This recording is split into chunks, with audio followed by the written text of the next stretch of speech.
The computer clock says it's 6:03, so let's go ahead and call the meeting to order. We do appear to have a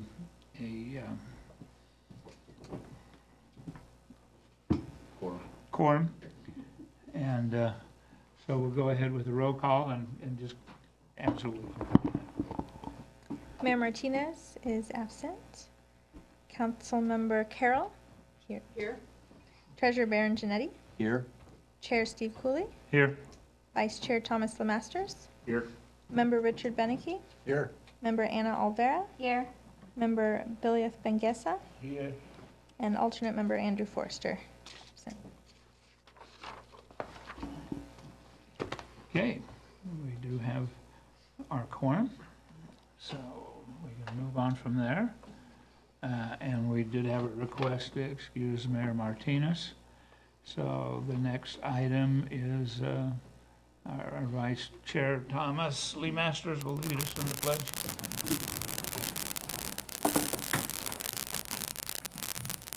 Ready? Begin.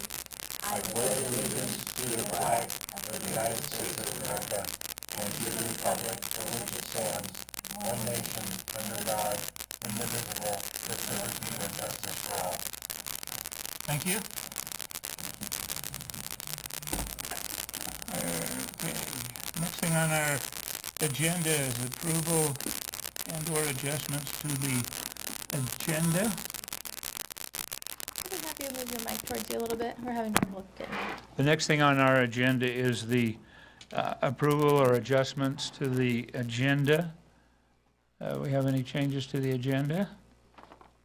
Okay. And then, are there any conflicts of interest that need to be disclosed tonight? Okay, hear no response. And time period for any public comments for items that are not on the agenda. I see no members of the public here. Are there any requests?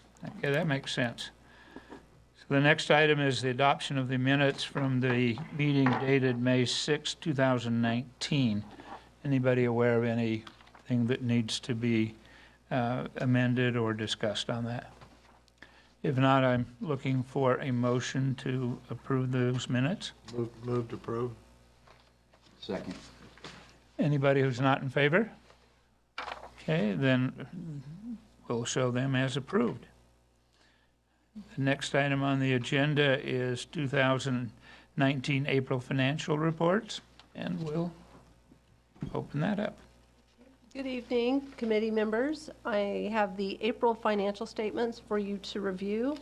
But before I do that, I did want to introduce Jennifer Eustachian. She's one of the senior accountants in the finance office, and so she's here to observe and see how this all works, so that if at some point I can't make a meeting, she would be able to stand in my behalf. So just wanted to welcome her so we know who she is. With our financials, we are now almost through the year for the financial accounting. We have 2 more months in order to get our year end done, because June 30. So this is April, May and June. And our financial statements still look strong, and we still look to be coming right towards budget the way that we expected to. The few things that I wanted to point out on the second report, which is the general fund comparative income statement from this year to last year, the only thing that looks a little unusual that I wanted to explain is the next to last income, the miscellaneous revenues. There's an April activity variance of a substantial amount, $131,000, and that is solely related to the timing that the interest income was recognized on the LAIF account. In fiscal 18, it was recognized in March, and it actually does not get received until April. So this year it is recorded in April, the month that it's actually received in. So it just looks strange on the month-to-month comparison, but the year-to-date does not look that unusual. Our wastewater funds are also working towards our projections. The only good news, the thing that isn't really getting to that's really exceeded, is the charges for service. That's our wastewater diff. Seems to be quite a bit over what we had actually anticipated for the year. And so we're tracking that right now, making sure that we got all of that accounted for properly for the month of April and for the year-to-date. When you look at the wastewater this year compared to last year, the real differences are on the other financing sources, which is the bond. Of course, that's going to show up differently when we get the year-end done.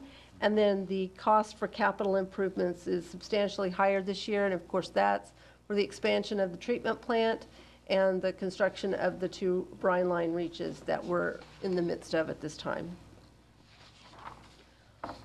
The last page, the Treasury report, shows that we have all of our balances, all of our bank account balances reconciled at the end of April, and you can see how those are allocated between the different funds. And our general fund still has a positive cash balance at April, and we don't anticipate that changing. It should remain a positive balance through year end.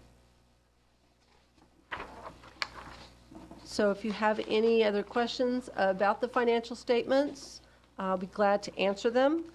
On the recommendation of the staff report, these will not be presented to City Council tomorrow evening as it indicates, but I'm looking for a recommendation to present to City Council on June the 18th. Why?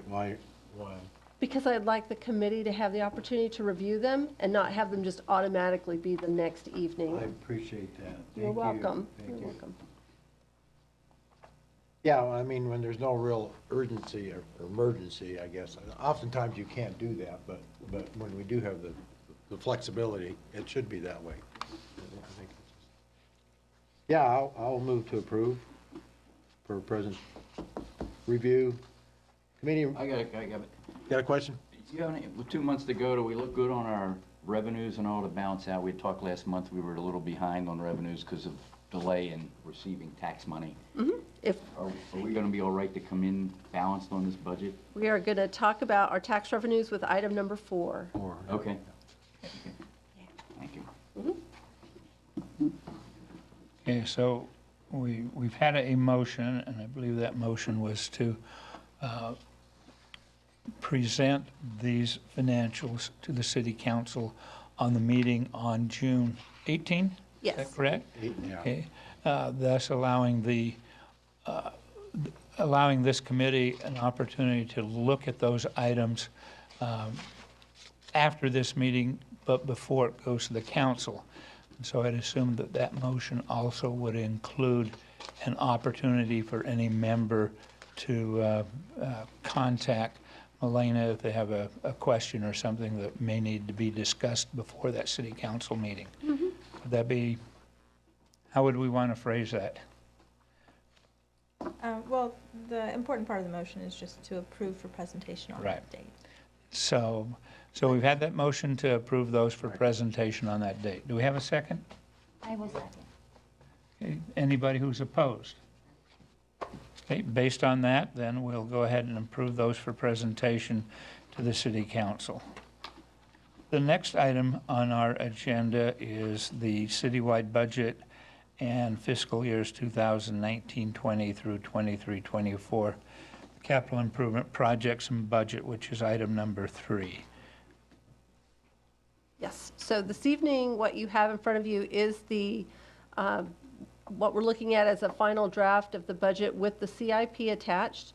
This will be presented to council tomorrow evening as well, but we did want to make sure that you had the opportunity to look at least at the high level, what it is that we have that we're looking forward to for next year.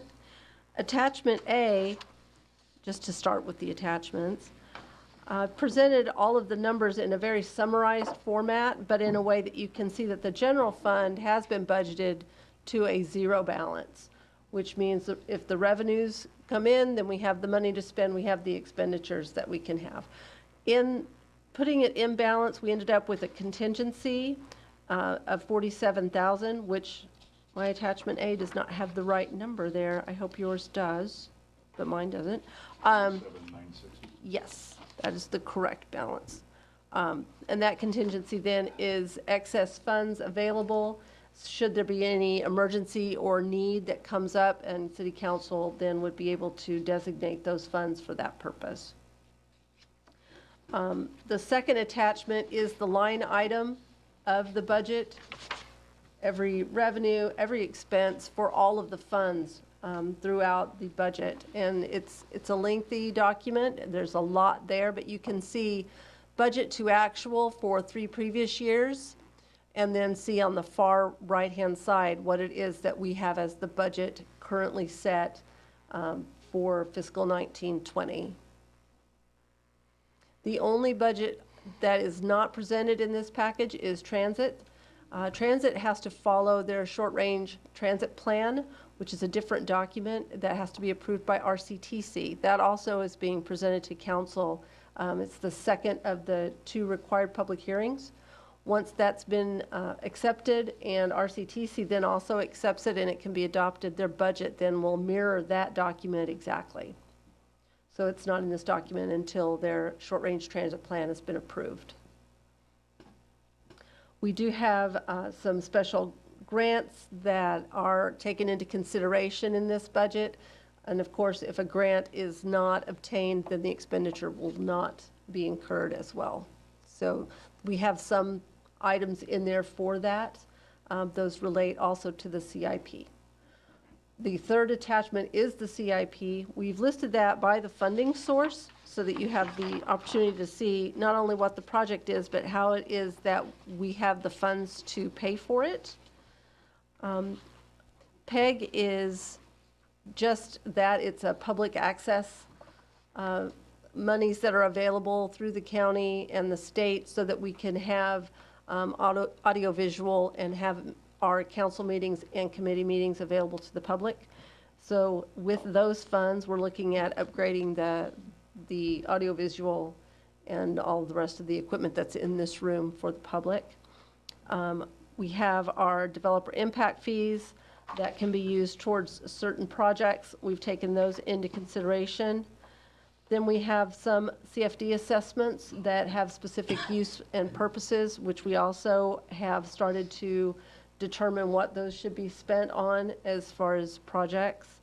We have Measure A, which can only be spent on street improvements.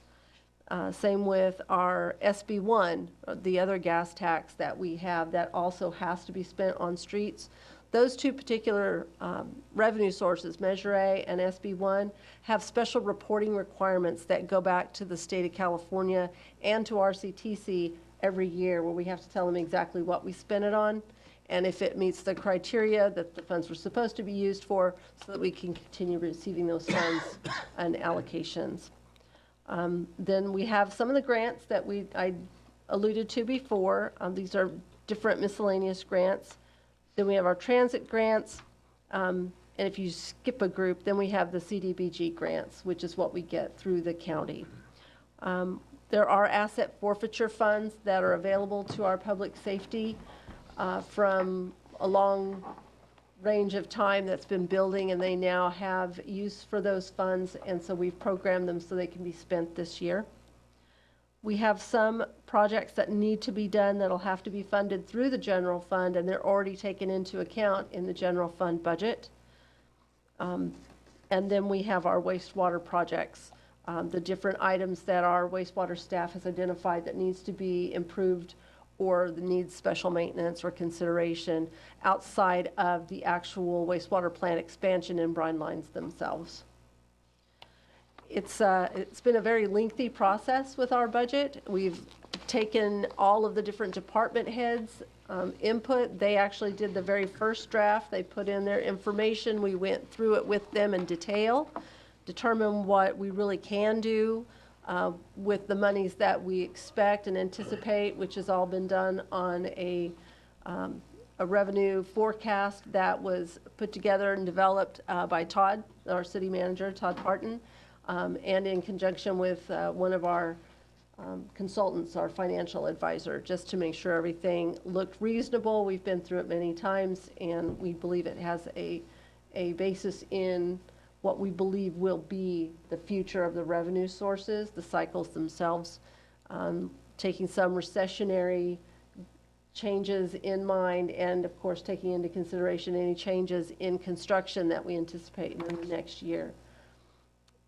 Barring anything coming in significantly different than we anticipate, we believe this budget will serve the city well for the next fiscal year. So if you have any questions, I can try to address them. Are there any current projects? One that comes to mind is Potrero. That was to be done in 2 phases, and I think you're wrapping up the first phase. Right. Is that coming in pretty much on budget? It is. It's coming in pretty close to budget. I think it's, it might be under budget a little bit, but I think it's going to hit right close to the funds that were available for that. Phase 2 is still in discussion with design to get some ideas of what it actually would cost to do Phase 2 before we can make any decisions about that. The Public Works Department has been working with the Finance Department, and we're hoping to get an update, a status on all open projects to City Council in July, so that we can determine which projects we can now close because they've been completed, or projects that we can close because based on things changing, we're not going to do them, and be able to reprogram those monies for something else. So we're hoping to get that update together for July. Would we have an opportunity to look at that? Sure. Milana, where does the money come from for the wastewater? I see, I'm looking at the money you want to spend there, like $9 million. Yes. Where does that $9 million come? It comes from not just the regular every other month bill that each of the residents gets for their sewer service. That's some of it. But the other part of it is from the developer impact fees. That's where a significant amount is.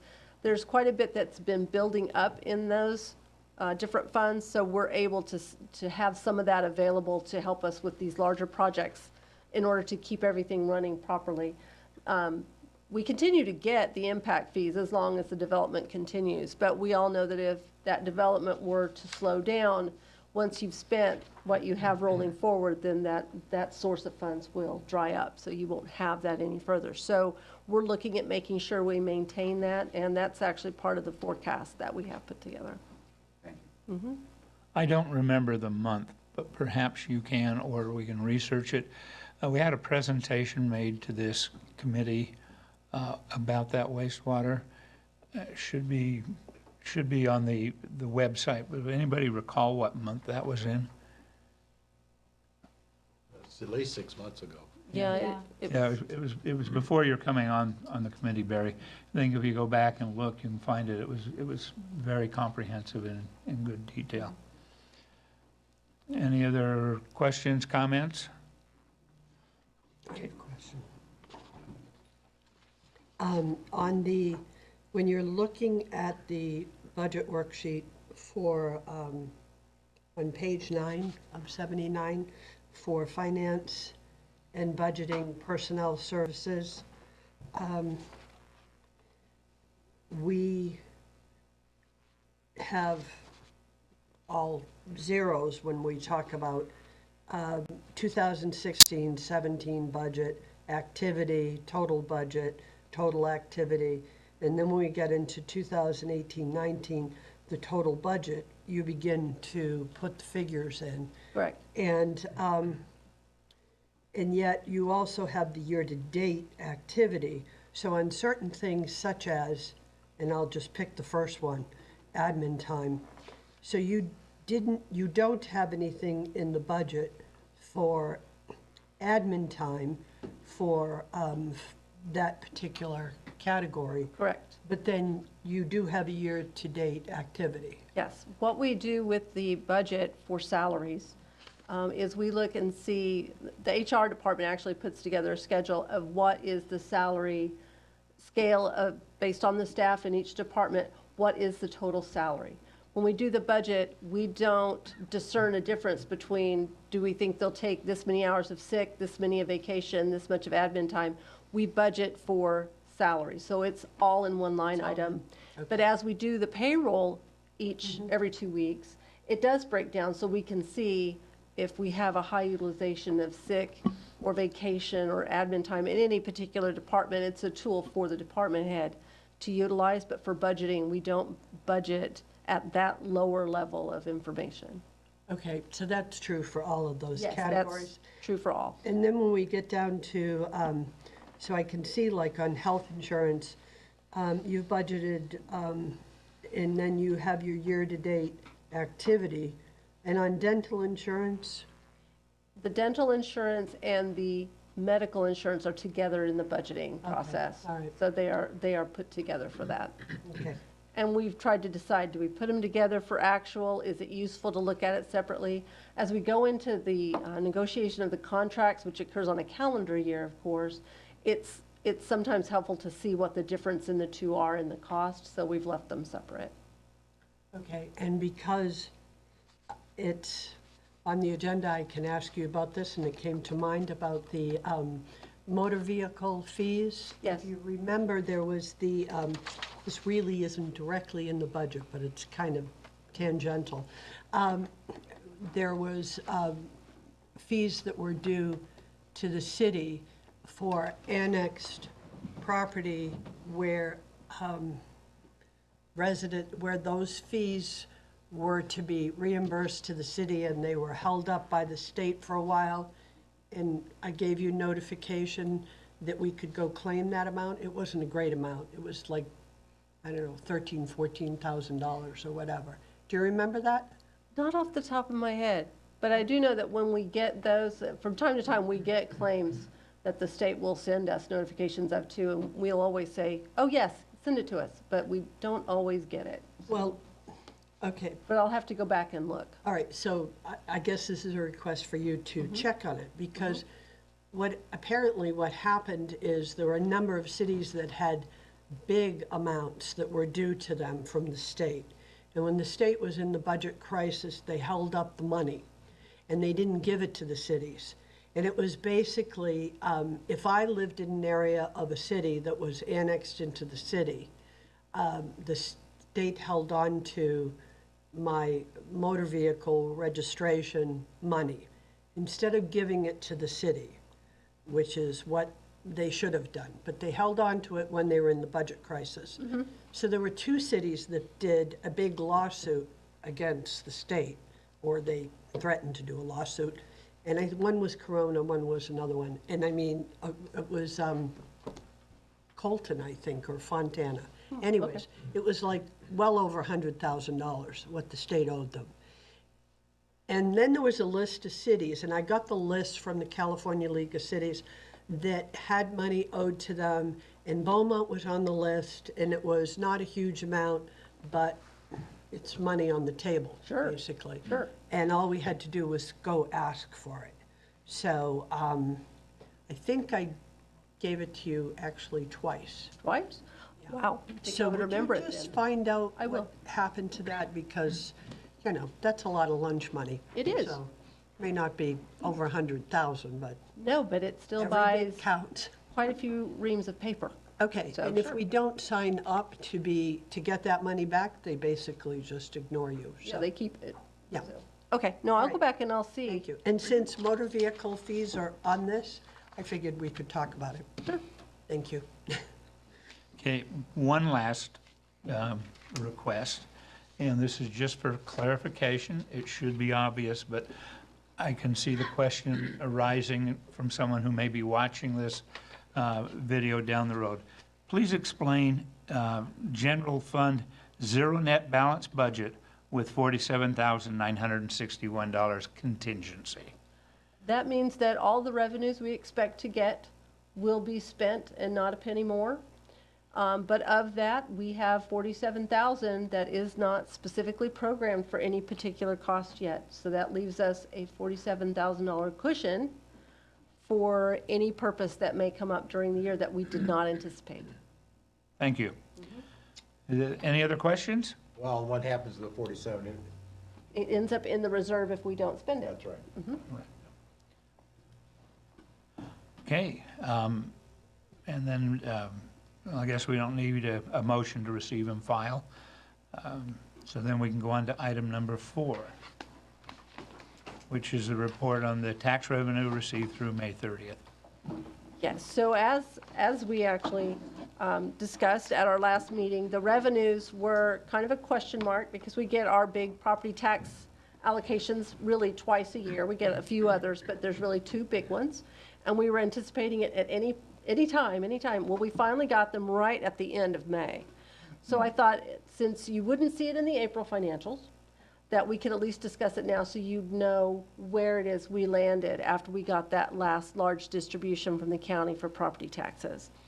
So I have printed as an attachment the report right out of the system so that you could look at what our budget was and where our fiscal activity is as of basically May the 30th, because that's when I ran the report. And you can see our secured property taxes and our unsecured property taxes still need to be split apart in the actual receipt of funds. But even together, what we've received year to date is in excess of what we had anticipated in the budget. So our property taxes have come in better than expected, which is always a good thing. Same with our property transfer taxes and the streetlight assessments. Those also have come in higher than we'd originally anticipated in the budget.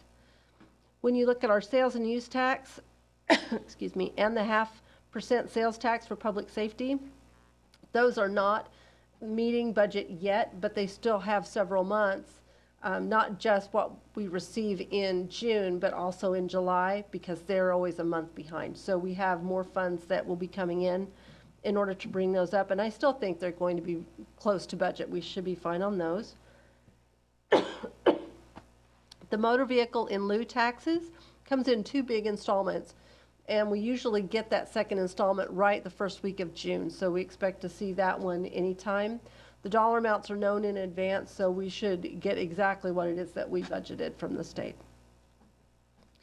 The vehicle license collection is a little higher, but I'm still going to go back and see if I can verify whether or not we put in a request for those excess funds there.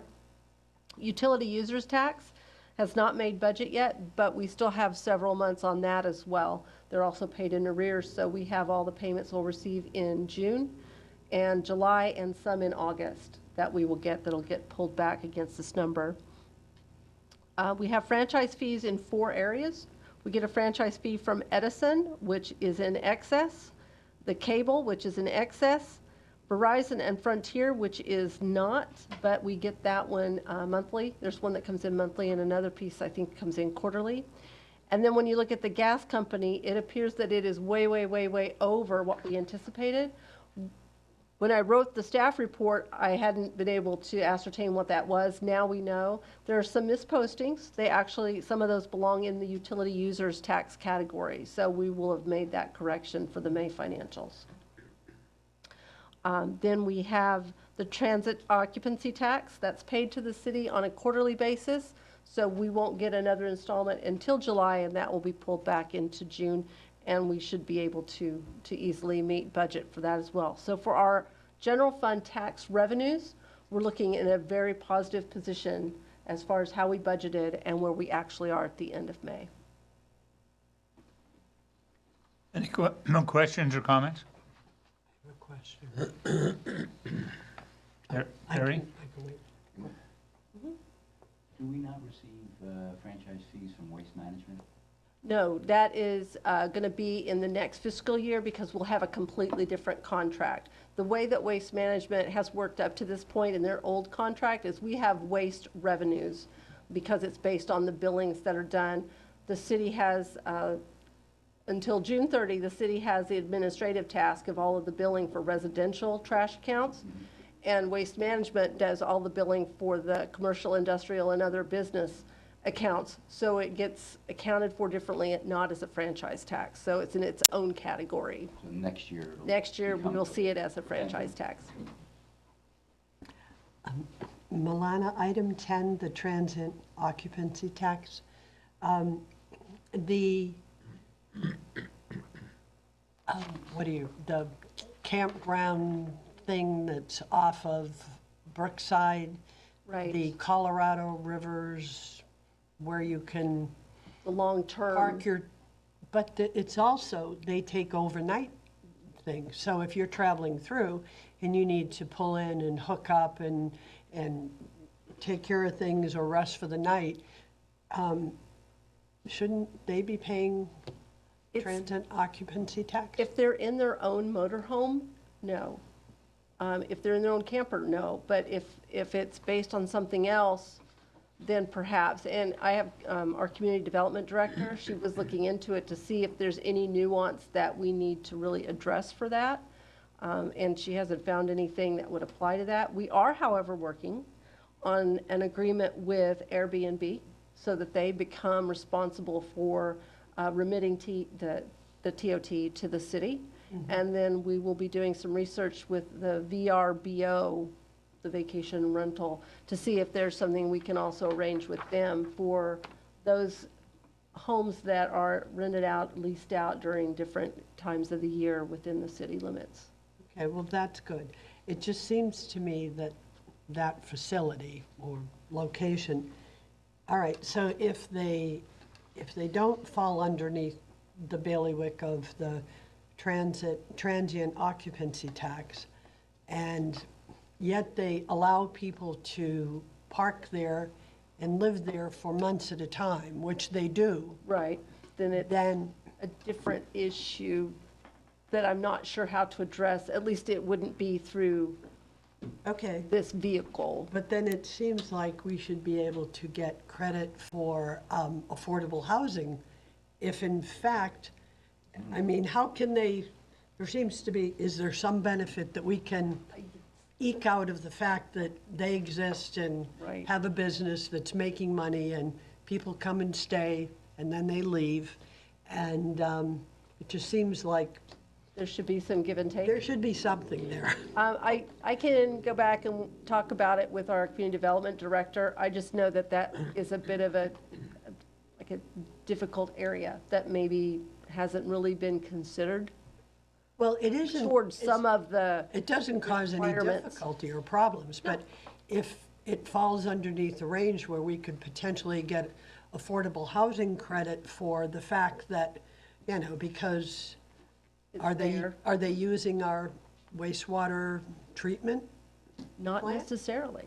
You don't think so? Well, it depends. Some motorhomes have their I own. know, but they would They have a should dumping still dump it. station. Well, I would Yeah, hope they so, okay. do what well, they're supposed I to. don't but- want to denigrate this Exactly. into talking about sewage. Right, but I will talk to the community Okay, development I just director would and like to know if there's some something benefit else. that the city can get from it indirectly Some through kind of one of the credit. other. Okay. Thank you. I think if there, it's an interesting question in a way, but I could see why it would not be related to the transient occupancy tax. Right, But there may be another way if people indeed are living there long-term. right. Because I know in Palm Springs, if you rent, they have a tax, a renter's tax. And if you rent a property for less than a month, you have to pay that tax. And it's a If it fair goes- tax. It's a fair tax, yeah. And if it goes beyond, however, they will refund or rebate that tax to you. If you rent for a month and a half, you don't pay it on that full month, but you would pay it on the 2 extra weeks or something like that. I mean, it's kind of a flexible thing. So I know there's probably some way to maybe put something on this property as far as the long-term people. Short-term, I don't think you'd have much of that's my opinion, you won't have much of an argument, but long-term, I think you might have an argument there. Yeah, whatever happens to be appropriate is just fine with me as long as we know Yeah. if there's anything appropriate. Right. Are we collecting property taxes for that compound? From the landowner, yes. Landowners, so we do collect property tax. You know, Palm Desert and, yeah, it's Palm Desert. It's right off Barnard. They have like a motorhome compound that people drive by, stop. They can do daily, weekly, monthly. And depending on their stay, that's how they allocate the different tax. Some, if they're shorter term, they do the transient because it's very short. But if they do the longer term, and I think it goes above the 1 month, then they do renter's tax that they bill the owner of the property. And they have to include it in the monthly dues that they request from the people. And sometimes I've seen it in some of my clients' bills, they charge the utilities and all that to each space. And it breaks it down what they're charging them. Okay, we've identified this as a possible source of revenue that may be overlooked or maybe something that we should be doing? Is there an appropriate department or an individual to look at this? And is it appropriate for us to recommend to the city council that it be considered and maybe we can get a report back in 3 months? Right. I can talk to, like I said, I can talk more with our community development director and with city manager. Anytime you want to impose a tax, it becomes a Prop 218 issue, and it has to come to a vote of the registrants in the area. So we can look to see cost-benefit analysis of that for a potential for the city of Beaumont. You know, would it, the cost of putting it on a ballot, would that be offset by enough revenues that could be And generated to make by sure it? that the existing, that we're applying existing laws and taxes Right. and the low income in collecting what we should be or could be. Well, again, I'll say that it doesn't necessarily have to go down the route of, applying a tax and Prop 218 and all that. Right. If, for example, the Palm Springs place you talked about, if Palm Springs is able to include that as part of the quotient for their affordable housing, then that's an indirect benefit to the city for them to be able to say that. So all I'm saying is that, is there something here that's either a direct or an indirect benefit? Right. That's all.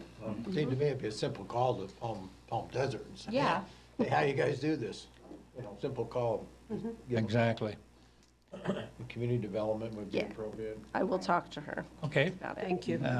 So when we get down to future agendas, let's talk about if that's something we'd like a Okay. report back on. Any other questions on this matter? Well, not that matter, but. No, on the number- tax item- revenues received. Item number 4, Yes. on sales tax. Yes. Do you do any trending We do. analysis? We You have a trending- tremendous amount do a of fi- trending do you- analysis. Do you do 5-year trending analysis or? We actually have, it's at least 15, 17. I would say 15, but we have it trended. We work with HDL, and so they provide us with a lot of information in order to support our trends based on the kinds of businesses that are in city limits and what to expect, and they do a really good job with that. It's a significant portion of our budget, and Yes. it's very important to get those figures fairly close if possible. Oh, yes. And of course, there's a lot of things you can't predict, like the economy goes Right. all of a sudden, Exactly. but trending is very, a lot of cities do it. It's a very applicable, it's a very useful tool, so I'm glad to Yes. hear you do it. Yes. I have the same question on the franchise fees with the cable and Verizon. We're seeing a big push throughout the country to cut the cable and do away with that. Are there any studies, anything you're aware of to see, should we be anticipating that going down substantially in the next few years? I know we've been looking at the change to 5G, right? Some of the different companies that want to do that, and I don't know how closely tied that is to what would happen to cable. A lot of the cable is using internet service, it's all tied together, so I'm not sure how that would change the dynamic that much, but I've not seen anything that talks about that specifically. Well, there used to be, your landline still gets Sure. taxed, but a lot of people are giving up their landlines. Right. Cell phone. I mean, all my kids, I don't think any of my kids have a landline. They're all operating off cell phones now, so, see, that tax is gonna eventually Right, it'll be gone. be gone. Yeah. Or at least diminished over a period of time, so that's what you're saying, I mean, there's. That's what I'm there's saying, some- is some that's going impact there, like- away, and I'm not seeing anything here about Spectrum or the internet providers. Are we receiving any kind of franchise Oh. fee from them? We do, that's the cable. That's okay, so Right. oh, all right. Right. So, I mean, my guess is that they'll shift, that maybe in total it'll be fine, but they'll shift over time, and we'll see kind of how that goes. We try to budget that close to what we received in the prior year. That one's a little bit harder for us to try and target. Even with trending, that one is just not quite the same to do. So we take a little bit more conservative approach with those. Okay, thank you, that makes sense. Is that cable include the internet? Yes. So it's both, so you. Right, it 'cause could be most of them are losing one, bundled. but you'll get more utilization and higher speeds at higher cost. What about the satellite dishes and all that? Do we get anything for them? I don't think so. See a lot of those. Yes, you do. Although, no, with Dish? DirecTV, I Yeah, know we Dish do. does. Yeah, Oh, so we do, Dish right. does too. So Yeah. no, that's in the, Okay. as part of the cable. Yeah. Cable? Okay. And one last thing real quick, on the number 9, you talk about additional entries have been made to the franchise revenue account which need further research and potential reclassification. Right, those are the ones that are in the gas company. Those are the ones when we started looking at them, they belong in the utility users Oh, tax. okay, that's what Right. you're referencing. then. Right. Good. Thank you. Okay. If that's it on this matter, then we'll go ahead and receive and file that. We don't need a motion. And then number 5 is the purchasing policy, which I believe we requested just for information for our background and understanding. Can you go ahead with that, Melina? Sure. What I did, I had been working on this for quite a while, just internally, so that we could put something together that was a little more streamlined, that just internal staff and directors could follow. So you were right on the same wavelength with what we'd been working on, and we were able to use the software. We did some testing. Does this work? Does that work? We had departments using the software in different ways, trying to figure out what would make the most sense and make us able to track things in a way that's most useful and still in accordance with the ordinance. So I started with the summary of the ordinance itself. It's cumbersome to read. You have to really stop and think about what it is that it says, but this really boils it down into a fairly small amount of looking things up. It helps a little bit. And then from there, we went into the why do you have purchase orders? What are the exceptions to having a purchase order? How are we going to do the requisition approval process so the purchase orders can be issued timely when people need to make a purchase of something? And then what is required by each department to input into the system or attach to their requisition so that we can review it. The department head can review it, I can review it, and the city manager can review it in order to make sure everything is there and it's accurate reflection. The information is complete and accurate. And then we can roll it forward and turn it into a purchase order that we then give back to the department and they can place their orders. So we spend a lot of time going through all the different pieces of the software that are available, all the different rules that we have set as a city through the ordinance on who can do what and what the level of purchasing is for any particular person. When does city council need to review it? When does it need an RFP? When do you not need to do that? What's the process? And so we tried to boil it down and give people an idea and have something to follow. And that's really what this policy is. Attached to it was the procedures as well, with screenshots of the software and, where to put this and, click this and do that. Didn't include that. I didn't think you really would care that much about all the screenshots. We had some of our difficulties with the blanket purchase orders. It's a little bit of a tedious system when it comes to blanket purchase orders. Sometimes you need them, like you're going to use Ace Hardware, but it's going to be some screws here and maybe a special kind of ratchet there, and so it's not something where you're going to have a consistent, okay, I need to get approval to go get this, I need approval to go get that, but we needed a blanket purchase order process for those kinds of things. A little bit more difficult to do in the software, so we came up with some special rules to try and keep everybody on the same page and still have control of those costs. And then we ended the policy with the statement about public procurement and what that means and what each person who makes a purchase in the name of the city utilizing taxpayer funds, what their responsibilities are. So this really has become the purchasing policy citywide, and we are working on the implementation of all of the specific details. It's a little bit of a learning curve. I've sat with 2 of our management analysts to make sure they understand what they need to do and why they need to do it, how it affects the end result. I have a few more of those where I want to sit down just face to face. It makes a difference. But we are doing this now, and my expectation is that by July 1, we shouldn't have any more purchases coming through that didn't have a purchase order. It gives us a month for that crossover when we've definitely been doing it instead of it being hit and miss. So that is actually the goal, is that anything over $1,000 will have a purchase order, and we'll be able to control the departments. The departments can control their costs, and we'll all have a better idea of where we stand on a budgeting basis as well.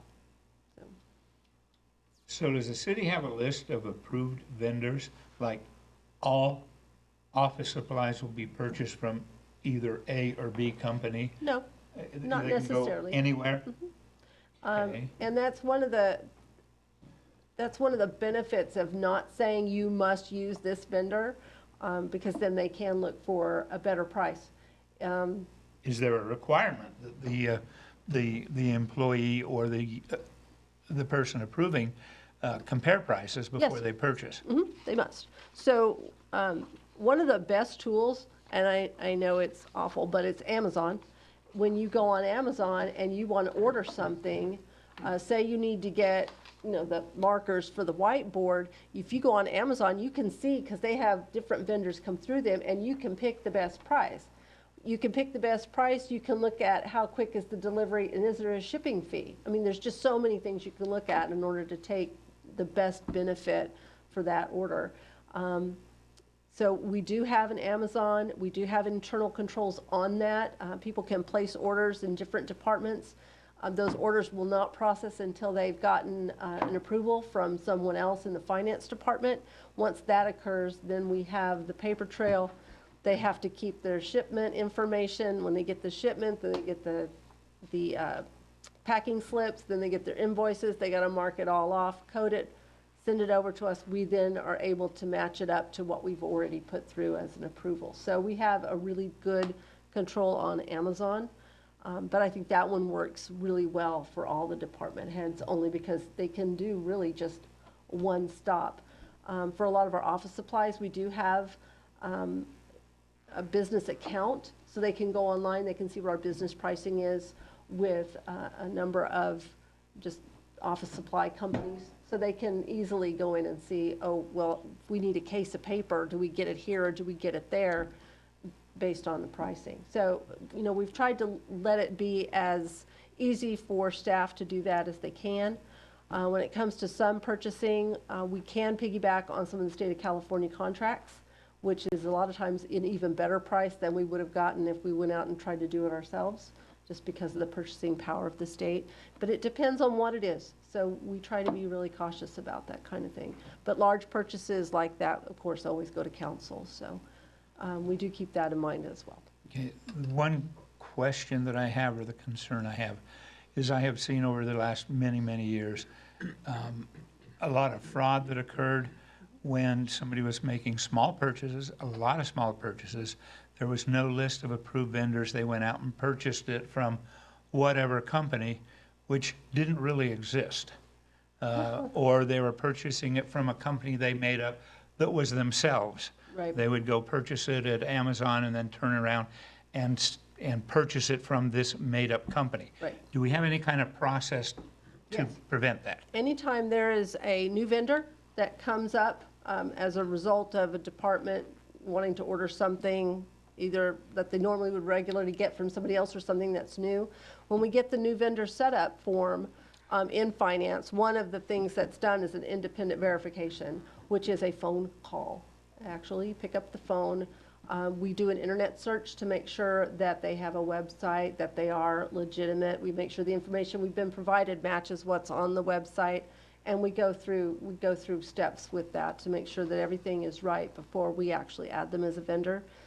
They also have to provide their W-9 form, so there are some things we can do with that as well. But no, we do have steps. We have some processes in place for that. I think Amazon is great, but I don't think Amazon sends us any sales tax revenue. I think we get an allocation out of the pool fund for Amazon. So we do get some, but it's like a Well, I percentage. guess my- So but it's not directly to us. No, it is not.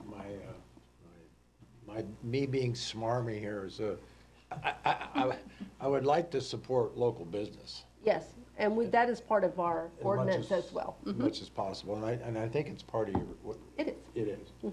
So, you got to balance, because obviously with local, there's possibilities of, uncle and brother and sister and all that. But anyway, but in the long run, I mean, it's also good to encourage local, because as much as we can, the city spends quite a bit of money. If it spends it locally, you get some back in sales tax revenue. Your businesses thrive, everybody, Yeah. everybody benefits. So, anyway, I just wanted to point that out. I did have a question on some of these approval level things. Yes. I'm a little confused here on, I guess I'm on page 112, and the approval level amounts. Yes. The director of the department is responsible for requisitions in advance. Okay, I get that. Above 1,000, city manager must review and approve the requisition. The next one I'm a little confused about, 25,000 above, deputy city clerk, as a representative of the city council, must review and approve the requisition before it can be processed into a purchase. Does the city clerk have discretion over 25,000 plus? No, it is, what happens is the director still does their part, city manager still does his part. I get to approve everybody's. So I get my say when I look at them. And then they still can't be rolled over if they're more than 25,000 until our deputy city clerk does the approval at the higher level. Now that means that there has to be a city council staff report. That means there has to be the quotes or the contracts that went with it. And it also means that it has to have been approved by the city council. So all of those different pieces have to be in place before that can be approved at that level. But of course, it's already gone through all the levels ahead of that as well. So it's been reviewed. The city manager and myself aren't reviewing and approving these requisitions unless they have all of the required documents attached to them, which is on the page before. But if I did not know that, and I was just looking at this, I would assume that the deputy city clerk would have approval authority for anything over $25,000. So maybe I So, should put in more, make it more descriptive. Well, I'm just saying, I mean, if I, as a layperson, thought that, I mean, not knowing what the. Right, the process is. The sign-off sheet has,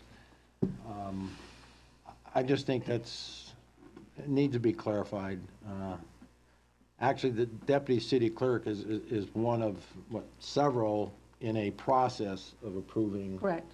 It needs to be worded in some Right. context I like. will do that. I Right. will expand the language. Yeah. Alana, Yes. is the intent of the way that you worded it, that the deputy city clerk make sure that city council, it Oh, did yes. go before Oh, yes. city council. So it's actually a compliance and verification Correct. effort that the That's- deputy city clerk does. So maybe if you put that type of wording in there, verifies that city council has reviewed and approved it, or however you want to word that. Right. And then the right below that, where it says all invoices that are attached to a project require approval and sign off by the assistant Yes. city manager. Do we Yes. have assistants? We do. We have We assistants? do. Christine Day. And our projects are a special case. When we have costs that go to a project, she has knowledge of all of the ongoing projects, things that are open, and that way she can help us maintain some balance and make sure there's not something that's being coded to a project that doesn't belong, or that there's something for a project that maybe in the project budget got left out, and now it's appearing, and it's not, nothing will slip past that gate for the projects. So we're trying to keep the projects in line as well. So this is not an electronic step. Correct. It's a She wants manual the sign-off. Invoices, yes. What was the rationale? behind that? It's a gatekeeper to keep our project accounting, to make sure it's correct and that it's been accounted for And completely. this is for everything above No, 25,000? no, this is only for projects. Only for Projects. Only for projects. projects, okay, Only project-related amounts, okay. Okay, I think we've covered that. Well, one last item. Okay, On your open blanket purchase orders? Yes. Is there a limit? I mean, it said a blanket. There will be limits. It depends on the vendor. It depends on the needs, the requirements. But that will be determined after we've gotten the input from the departments. If we have a particular vendor that 4 departments use, then we need to have a blanket that covers all of them. But then we also need to be able to dictate how much each has on our side to make sure that we control that spending. So that's going to be a function within the finance office. Because the term blanket sounds like there's no limit. Right. In reality, you need a limit because you just can't go out willy-nilly. Right. So, but anyway. Right, and that's why I have that blanket purchase order is not a guarantee of purchasing levels. That doesn't mean you can just go out and spend it. Yeah, okay. And then you have a cumulative too, I see, that, which is good. Yes, Because you can kind of track if ABC Market is getting 5 purchase orders and the limit's 1,000, but those 5 add up to 1,500, then we're trying to stop that. trying to right, stop. I think that bottom paragraph addresses that Yes. quite well. Okay, Okay. those are all More- the only questions I have. Okay, I have 2 questions. Yes, One, apologize for my voice. In the very first paragraph, where you introduce it to follow the purchasing ordinance, et cetera, the last sentence of that paragraph says, "The purchasing module of Tyler Technologies in code will be utilized." Now, and then later on, you talk about how it's utilized. So the will be utilized isn't really talking about the future tense. must be. Must be, okay, Some of my language got caught earlier in another place, but Okay. no one caught that one, so. all right. It's just that when I read the first paragraph, it sounded like we're intending to do all this, and yet, when I read through it, it sounded like we are doing all Yes. of this. So, thank you. Yes, I will fix that. And then my next question is, so is this the hard copy of the actual purchasing policy? This is the policy that we've put together based on the ordinance that is already in place and has been.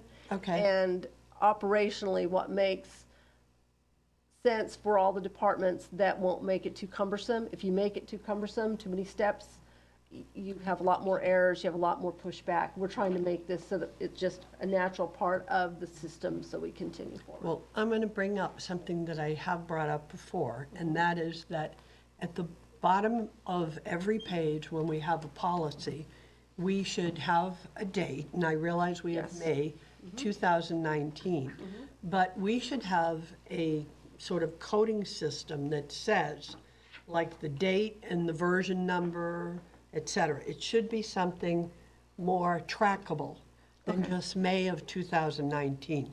Because if I pick this up, and I don't know, if you did another one, Right. how do I track, unless I could look at the digital stamp on a disc, Right. digitally, of which version this is, I wouldn't know that this was the very last one that you touched. And I should be able to tell at the bottom of the page that it's basically the very last one. Yeah, no, you didn't want to see all the versions before this one. And, So and I I was don't really know how good. you In my implement that. system, they say draft 1, draft 2, draft 3, draft 4, so that you see the final. You didn't get to see all of the things that didn't work before this one. Well, I see those weren't versions. There were drafts. Right, that was getting us to this This is a final point. version. Right, So if this is the first one, it'd be 1. version 1, okay. And if 3 months down the road, we realize there's an issue that need to be changed, It that'd would be version 2. Mhm. Yeah. Okay, We wouldn't number those drafts, I wouldn't think. right, no. No, but I think it's important because sometimes we end up with, well, is this, so it's kind of its own version of an audit trail. Right, okay, I can do that. Thank you. Okay, A little housekeeping on item 4 and 5. Do we need motions to receive and file? no. We have in the past. So we should receive them. We can do those. That's not a problem. So then, let's, I'll move to receive and file item number 4 and number 5, which we just I'll second that. concluded. any opposition to that? Okay, so be it. And that was 4 and 5, correct? Yeah.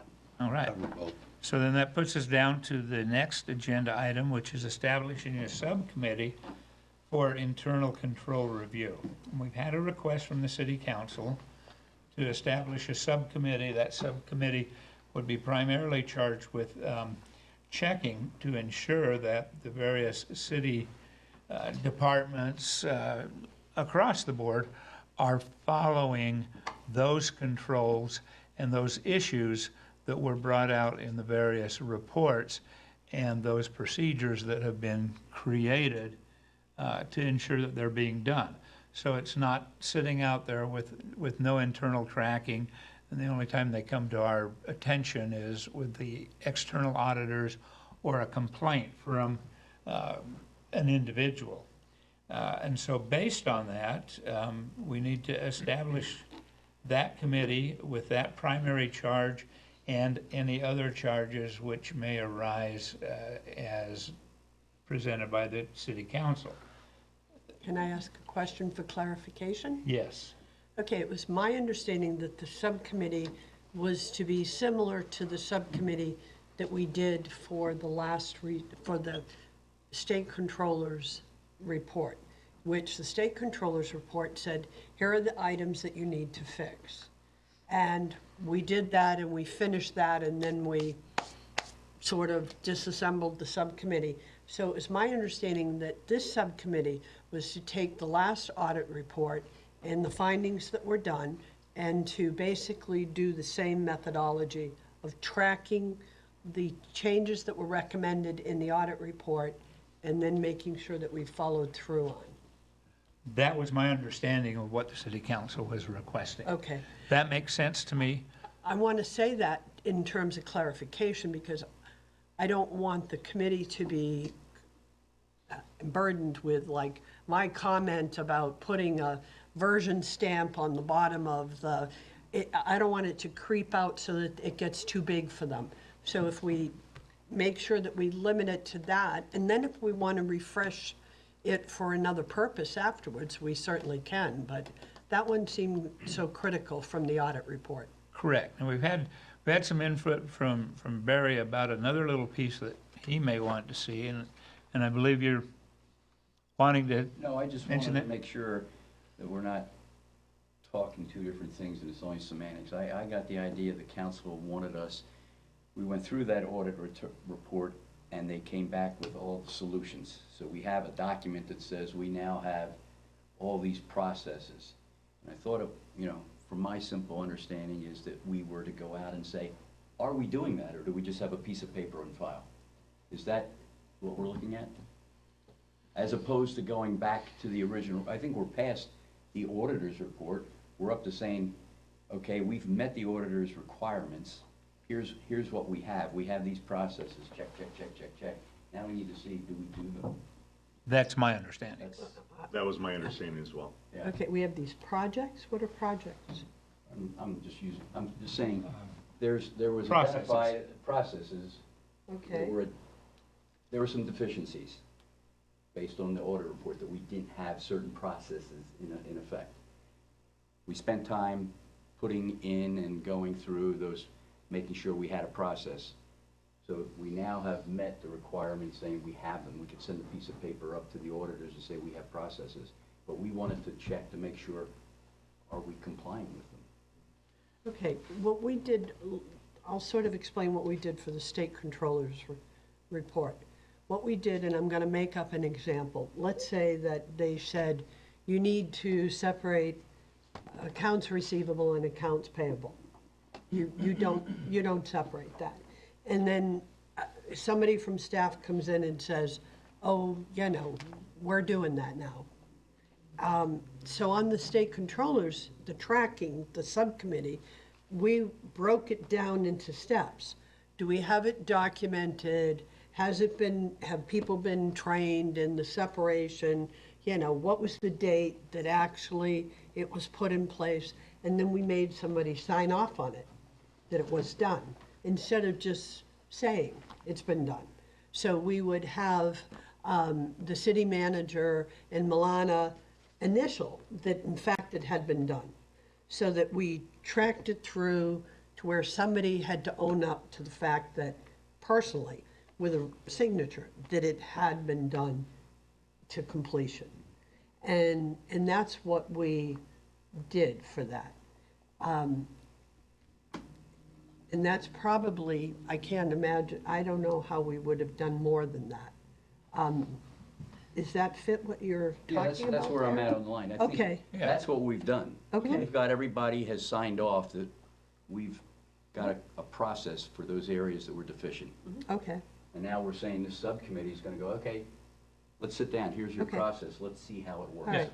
I And just we wanna wanted see to know, the is people that what that are you're involved. talking Yeah, about? and we'd see that, that subcommittee would be checking to see that those are still separated and not down the road somewhere, the accounts payable clerk, let's say, resigned, and we were sitting with an open space, and so somehow we got accounts payable, accounts receivable done by one person again.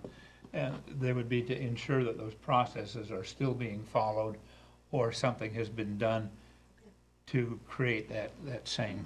Okay, That's where I'm at, what we need to do. all right. You need to differentiate between where we got slammed with the state auditor and the current audit report. Now, you were talking about the current audit report. Yes, yes, because there's an obligation to really, for this committee, to verify that in fact, every step of those things, Yeah, I didn't. right? That's yeah, the oversight, Have been implemented. correct? yeah. Yeah, Been implemented, okay, yeah.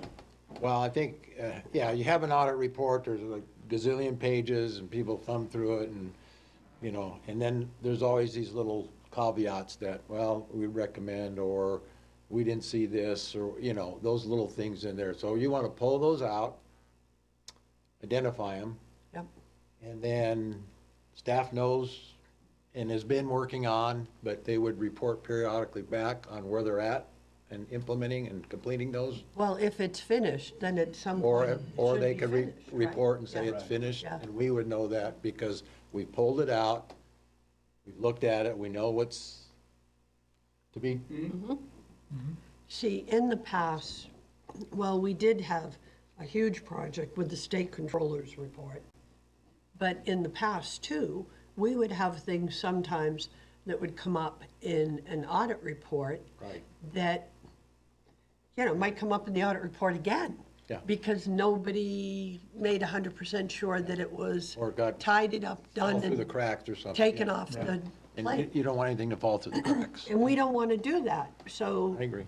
that's, I don't think there's a lot of items, but they're important because the auditor wouldn't mention them if they weren't important, so.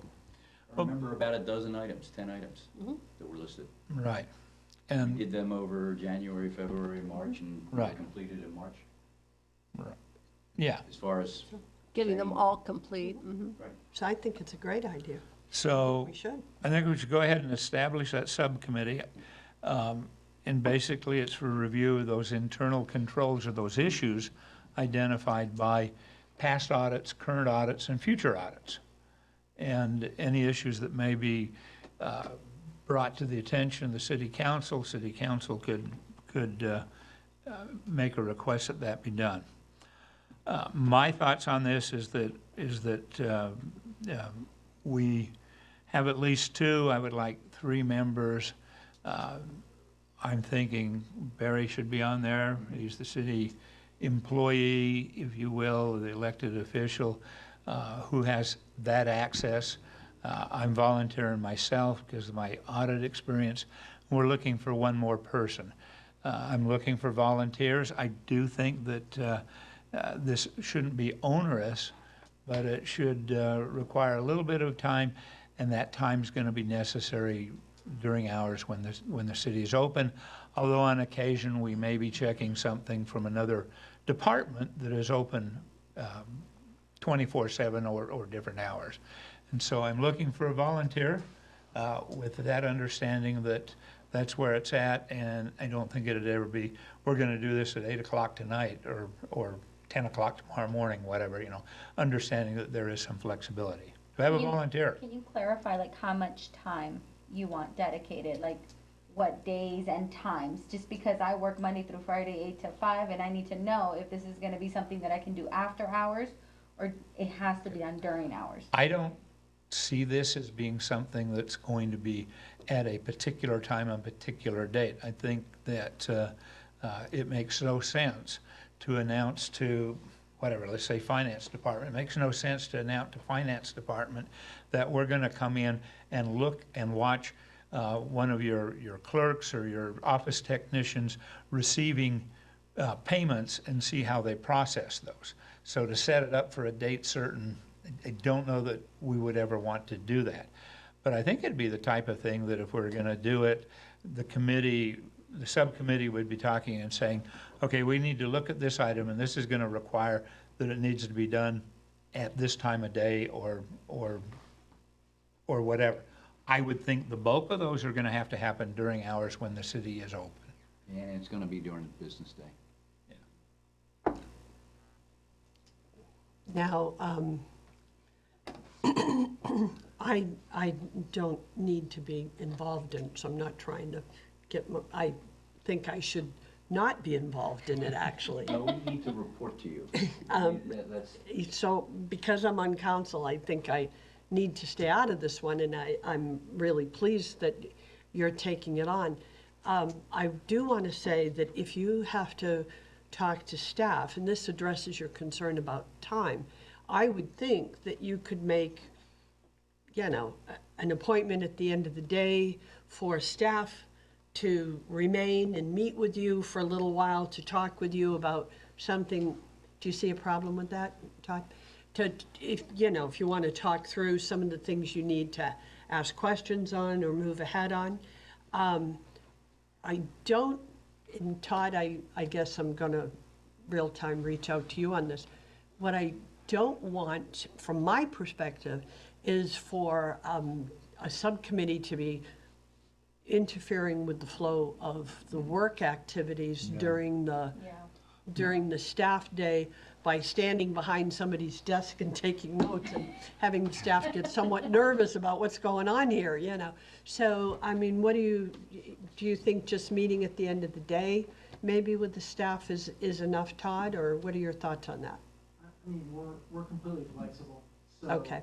you know, y'all work, you're running businesses, so we'll meet you. And we're kind of spongeable for us. We're there for you. And the next question I would have is, where would you like that subcommittee to liaise with city manager, city clerk's office? I'm seeing it be a situation of, okay, we're looking at this particular process. And let's say that process deals with, well, let's go back to that one, receiving of funds from the counter. I would like to have one person that we'd go to, be that the clerk or the city manager, and say, okay, we want to make sure that this is what's really happening. And then, let's say if we're going to the city manager would set up that with the supervisor. But that wasn't on the audit report. No, I'm just No, it's just. pulling Oh, something okay, at okay, random. okay. Okay. I'm Alana, getting confused. Alana, you were sort of the overseer of getting all those Right. items pulled in. You pulled them all in. Right, because of their impact on the financial Well, fine, it system. went back to financial. But there were people that probably, on individual ones, that were the charge person or not, to come up with the solution. I worked with different staff. That's what I meant. Yeah, It within the wasn't the same. finance office, for the most part, we worked through them together based on who knew what at what point in time, how different functions worked specifically, so.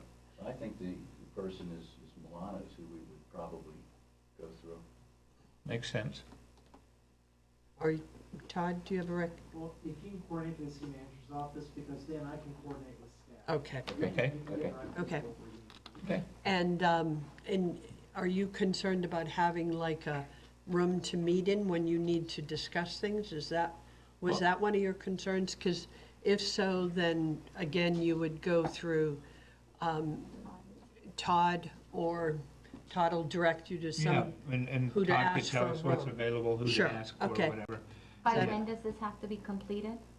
But we haven't decided yet. Yeah, we haven't Okay. decided. Yeah, okay. We're gonna have to initially Yeah, go back and pull those items so we know. I just pulled one random out of my head because we'd been talking about that accounts payable, accounts receivable weren't separated. And so I just pulled one up. You know, one that comes up all the time, and I don't know how we're gonna deal with it, is that we've been sort of dinged that nobody is auditing the transient occupancy tax. Okay, we'll talk about how we can resolve that and what's cost effective and what makes any sense. But we need to identify those.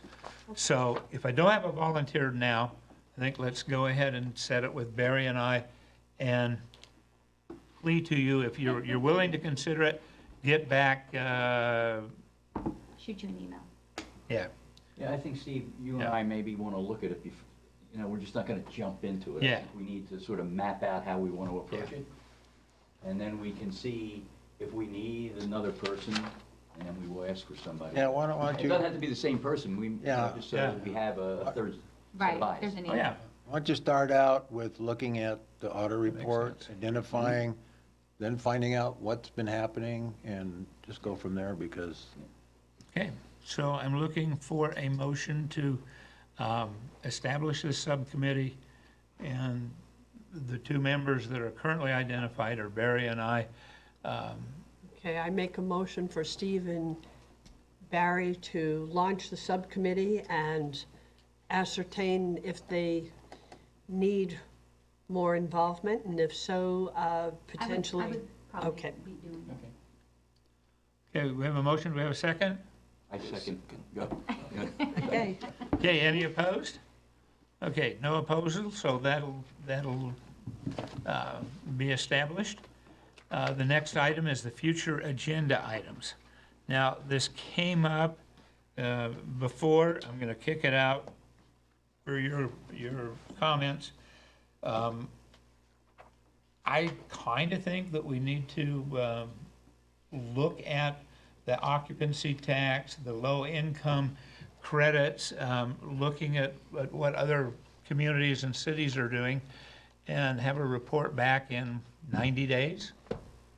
Does that make sense, anybody? Okay, so we establish that as a future agenda item. We don't need a motion on that, do we? Okay, any other future? yeah, I have a concern. Andrew hasn't been here, as I think his third or fourth meeting he's missed.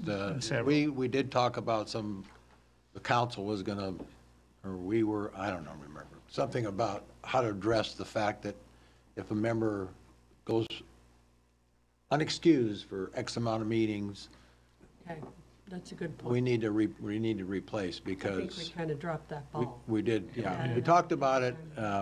I think it needs to be on the agenda. I don't know where council should give us direction here.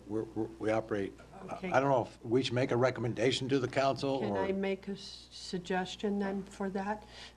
For the next agenda, we will sort out between now and then where we left it, whether we need to bring it as an action item, whether it's ready to be brought as an action item. What do you think, Nicole? Let me go back and look at the policy that we have established. There may be a policy in the ordinance stating how we remove members due to unexcused absences. So let me look at that and then Okay. So I'll can we- prepare Because something. Can we just get a report back from you at the next That's fine. meeting is where we need to go? We might have time to actually move on it at the next meeting. If Nicole looks at it, and if there's anything council needs to do, we have the 18th of the month that council potentially could do. And then, depending on what she finds out, it could end up to be on the next agenda as an action item to move on it, or not. if we have to. Yeah, I don't know if He's we, just an alternate member, so it wouldn't change anything as far as Okay, There's no- any vacancy, Could- right? all right. Yeah, And- could we also, you put it, looking for the policy, could we communicate with him with an email or something and just say, what's your status, because, you know, there is a requirement to attend? I think we It's kind of, have. let him make a decision. All yeah, right. we have to do that. I mean, Yeah. it should be done. If it's not being done, it should be done, so. And along that same line, I believe that leaves us with no alternate members other than Andrew, correct? Yeah. And, you know, I think we've seen things come up, and perhaps we request the council to do the search again to see if we can come up with another alternate or two. Mhm. Okay, I don't believe we need to do anything more to resolve that, and that Mr. puts, Chairman? yes, One more item on the future agenda items. In the minutes from our last meeting, we had listed under future agenda items a formal explanation of the committee, because we wanted to get a sense of the statutory requirements, roles and responsibilities. Is there a sense of when we'll be able to get that, or? That's a good one. you know, I've been willing to do that and basically done the research that's out there. It's pretty simple, but I think we probably need to bring it up again. Can we just put that on the agenda for the next meeting? Just put the statute with the agenda. Can you do that? Yeah, it's pretty open-ended, but Okay. get some idea of what's actually there and how the city council, Well, the open-ended part was on purpose. I can tell you that it was council's intent to leave it somewhat open because we were new and we also didn't know how much we were going to have to do to actually clean things up. We've made such progress that it's good to review it now. okay.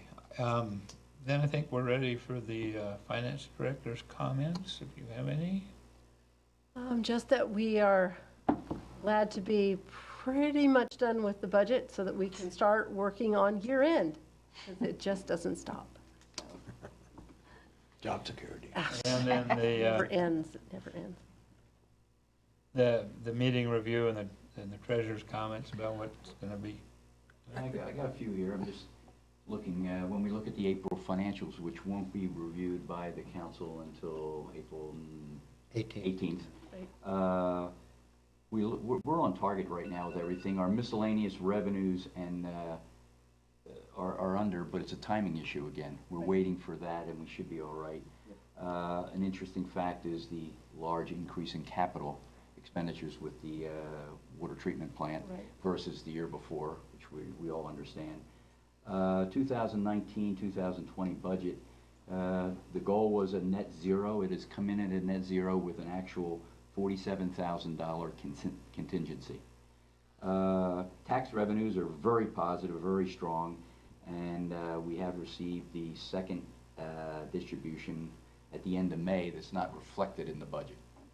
So the April financials, when you see them, the council will see them, may look short, but it's just a matter of posting when we received it.